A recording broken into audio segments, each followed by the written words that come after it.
నేను డిఐవైస్ చాలా ఈజీగా చేస్తా అని మీలో కొంతమంది నాకు కామెంట్స్ పెడతారు. ఈజీయో కాదో పక్కన పెడితే కొన్ని డిఐవైస్ చేయడానికి నాకు చాలా భయము. దాంట్లో ఈ ఫ్యాబ్రిక్ పెయింటింగ్ నిజంగా ఎన్నిసార్లు అనుకున్నానో ట్రై చేద్దామని, బట్ ఒక్కసారి కూడా చేయలేదు.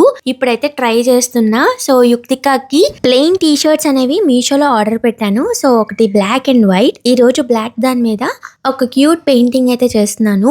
నేను ఫస్ట్ టైం ట్రై చేసినా సరే కొంచెం అటు ఇటు వచ్చినా సరే వీడియో అనేది తీస్తాను. నేను చేసే ప్రొసీజర్ లో ఏం మిస్టేక్ చేశాను, ఎలా చేస్తే బాగా వస్తుంది ఇంకా అనేది నేను ఖచ్చితంగా చెప్తాను. చాలా మంది ఫ్యాబ్రిక్ పెయింటింగ్ కష్టం అని చెప్పారు, బట్ నాకైతే అలా ఏం అనిపించలేదు. ఒక 2 hours లో కంప్లీట్ చేసిన తర్వాత డ్రై అవుట్ అయిపోయి నేను మొత్తం టర్న్ చేసుకొని ఐరన్ అయితే చేశాను. సో మనం బయట కొన్నట్టు ఎలా అయితే వస్తుందో ప్రింట్ సేమ్ అలాగే వచ్చింది. మీరే చెప్పాలి ఎలా ఉందో. నచ్చితే సబ్స్క్రైబ్ చేసుకోండి.